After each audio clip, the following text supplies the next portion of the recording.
Most people think there's no such thing as a nice narcissist, that all narcissists are overtly selfish or cruel. The truth is, there's a very dangerous kind of narcissist that has almost everyone fooled.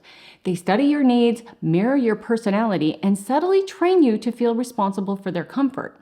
And by the time you realize what's happening, you're already stuck, guilty, confused, and afraid to pull away because you don't want to hurt them. That's the trap. You want to leave, but they seem so nice. I've spent the last 20 years studying self-worth and narcissistic relationships, and I teach people how to recognize manipulation the moment it starts. In this video, I'll show you how nice narcissists use ordinary conversations to make you serve their needs and how to take your power back when they do. The first thing you're going to notice is that this feels confusing because these people are polite. They seem normal, they seem helpful and interested, and nothing about them will seem dangerous on the outside. What differentiates them isn't their tone, it's how they present themselves, the hook they're using, and how you feel once that hook is in place. Underneath the niceness is a specific kind of pride. It shows up as false humility, downplaying their own needs while quietly positioning themselves as more capable or more together than you. When you mix these traits together, someone who acts like you're the broken one, who needs their help, with someone who's obsessed with appearing nice, you end up with a seriously difficult person to deal with because it'll look and sound like they're trying to help you, but it doesn't feel like help. It's weirdly exhausting and confusing. And if you think about covert narcissists and how they secure narcissistic supply by manipulating to get your pity and your assurance, the nice narcissist is the same idea, just upside down. Instead of wanting pity and assurance, nice narcissists want to pity you and to assure you. They want your attention in a way that reinforces their image as the capable, generous one, the person who shows up, helps, and knows what to do when others don't. They live inside a quiet sense of moral superiority, always giving, always stepping in, always doing what's right, while positioning themselves as the one who doesn't need anything in return. So here's what to listen for. It usually follows the same three-part pattern, no matter how it's phrased. First, they establish themselves as superior by appearing capable and helpful. They present themselves as the one with more capacity, more stability, or more control. You'll hear things like, "Oh, you can use my office, it's more private," or "Why don't you let me make dinner?" or "I'll pick up the kids for you." So none of this is asked for, it's assumed, and the help shows up before you've said you need it and before you've agreed to receive it. There's an expectation that you'll accept because saying no would make you seem ungrateful or difficult. So the offer crosses into your time, your space, or your responsibilities, but it's framed as kindness, so you're not supposed to question it. And that's how the boundary gets bypassed. Then they position you as the one who has the problem. You'll hear things like, "You look exhausted," or "You seem really overwhelmed lately," or "I know how stressed you get." And it sounds caring, but little by little, you're framed as the one who's struggling or missing something or not managing as well as you should. Your role is now set. They've got it handled and you're the problem. And finally, what's yours becomes theirs.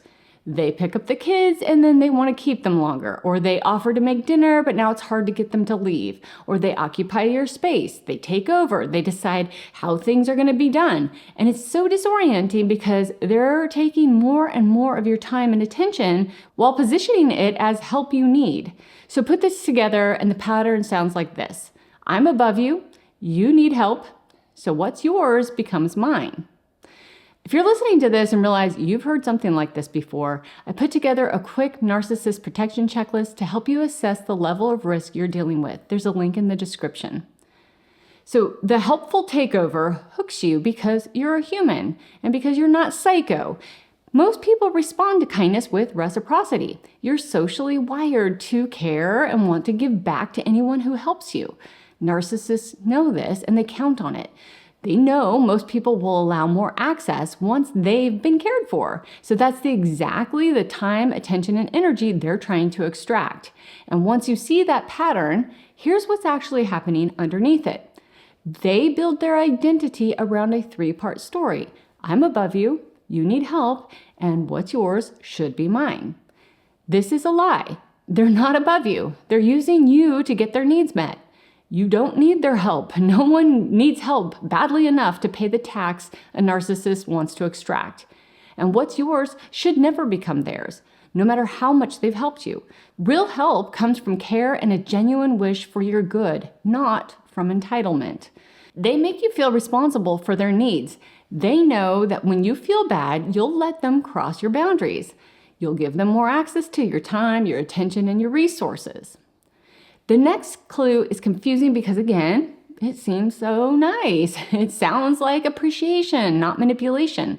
Nothing about it seems threatening on the surface.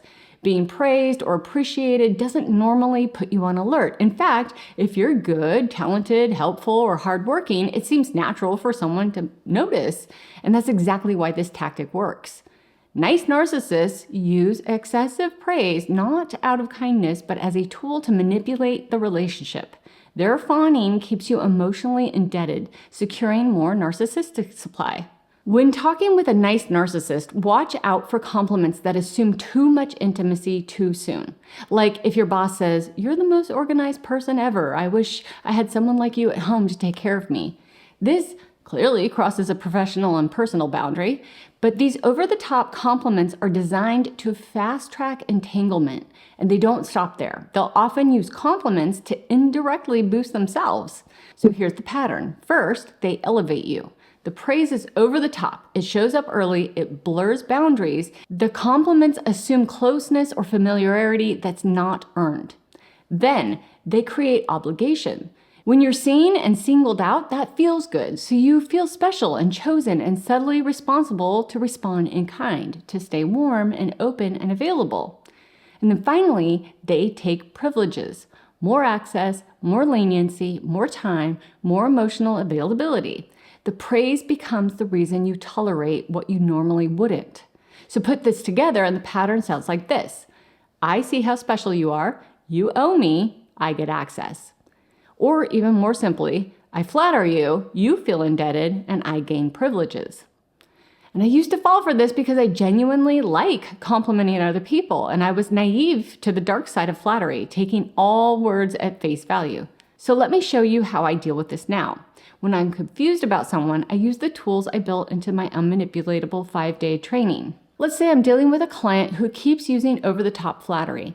They want closer access to my business, but instead of leading with what they can offer, they're leading with praise. It's confusing because they seem nice, but the flattery comes with a price, and I don't want the client-vendor boundary to blur.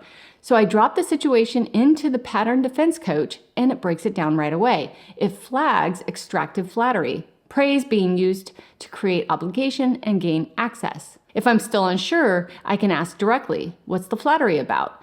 And it'll answer plainly. She's trying to gain access by keeping me engaged and off balance. Then it lays out the pattern, what they want, what I'm trying to avoid, and what keeps me stuck. And most importantly, it gives me one clear protective action. Finally, I ask exactly what to say because sometimes you just need the words. And it gives me, I want to keep things clear and professional. Let's stick to what we're working on. Simple, calm, final. If you like this tool, it's inside my unmanipulatable training, and you can grab the Narcissist Protection Checklist, link below, and I'll send you a private offer to access it. The next clue is when someone positions themselves as a hero, subtly baiting you into a role where you not only allow them to rescue you, but they feel elevated and needed by you. Nice narcissists excel at this, framing help offers in a way that makes you feel guilty if you don't accept. They might say, I love marketing, and it would mean so much to me if you let me design your brochures, making you feel like you'll hurt their feelings if you say no. The key difference is that a nice narcissist ties their emotional well-being to your acceptance, making it more about affirming their importance than helping you. It's a manipulative technique designed to affirm their image of being kind, indispensable, and important.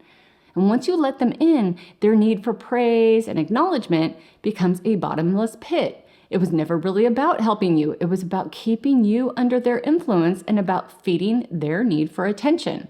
By positioning themselves as your rescuer, they're not just offering assistance, they're exalting their status. And they want to be seen as the hero, and this affirmation of their niceness and importance is their true goal. I used to really struggle with this one because I was always so afraid of hurting people's feelings, and I had a hard time saying no. I felt responsible for other people's emotions, and I didn't have strong boundaries, which made me an easy target. So now, if I'm in a conversation and suddenly feel like I'm supposed to let someone help me, I have to check myself. This doesn't necessarily mean that they're a nice narcissist, but it does mean that I'm aware that I can easily be manipulated through guilt, and that's my cue to take a step back. Thanks for watching. YouTube thinks you're going to like this video on screen right here, so click it to learn even more about spotting narcissists and protecting yourself against manipulation. I'll see you over there. Okay, bye.